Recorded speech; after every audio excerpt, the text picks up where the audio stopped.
வணக்கம். நான் சென்னை புளியந்தோப்புலேருந்து வரேன். இங்கே பார்த்தீங்கன்னா பெரம்பூர் சென் ஹாஸ்பிட்டல்லேருந்து பேசிகிட்டு இருக்கேன். இப்போ எங்கள் அம்மாவுக்கு பார்த்தீங்கன்னா 2 மந்த்தாக கண்டினியூஸாக வாமிட்டு லூஸ் மோஷன் இருந்தது.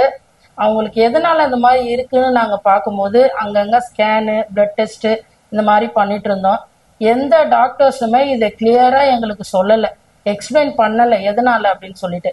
ஆனால் வயிற்றுல ஒரு கட்டி இருக்குது, ப்ளஸ் எங்கள் அம்மாவுக்கு ஸ்மால் இண்டஸ்ட்ரியில் ஒரு பிளாக்கும் இருந்திருக்கு. எங்களுக்கு தெரியல, கட்டியை தான் டாக்டர்ஸ் எல்லாமே சொன்னாங்களே கண்டி அந்த பிளாக்கை எந்த டாக்டருமே வந்து கண்டுபிடிச்சா அது என்ன ஏதுன்னு அவங்க சொல்லவே இல்லை. அதுக்கப்புறம் நாங்கள் இங்கே பெரம்பூர் சென் ஹாஸ்பிட்டல் வந்தோம். ஒருத்தவங்க சொல்லி கேள்விப்பட்டு இங்கே வந்திருந்தோம். சார் எங்களுக்கு ப்ராப்பராக வந்து உட்கார வச்சு எல்லாத்தையுமே எக்ஸ்பிளைன் பண்ணாங்க.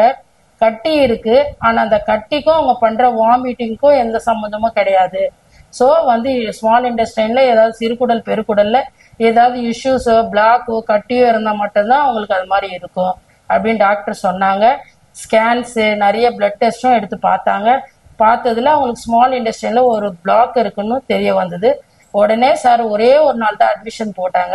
மறாத நாளே சர்ஜரி பண்ணி எங்கள் அம்மாவை ரெக்கவர் பண்ணிட்டாங்க. இப்போ எங்கள் அம்மா நல்லா சேஃப் ஜோனில் நல்லா சந்தோஷமா இருக்காங்க. எங்கள் அம்மாவுக்கு வாமிட்டிங் சென்சேஷனுமே கிடையாது. அவங்களுக்கு அடிக்கடி நான் ஸ்டாப்பாக விக்கில் வந்துட்டு இருந்தது. ஸோ அந்த ஸ்மால் இண்டஸ்ட்ரியில் இருக்கக்கூடிய பிளாக் வந்து அந்த சின்ன கட்டி ரொம்ப லார்ஜ் ஆக ஆக அவங்களுக்கு நிறைய அந்த விக்கில்ஸ் எல்லாம் நிறைய வந்துட்டு இருந்தது.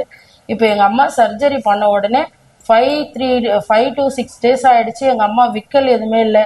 வயிறு வலி ரொம்ப கண்டினியூஸா ஸ்டொமக் பெயின் இருந்தது, அதுவும் இல்லை. இப்போ எங்க அம்மா நல்லா சந்தோஷமா ஹாப்பியா இருக்காங்க.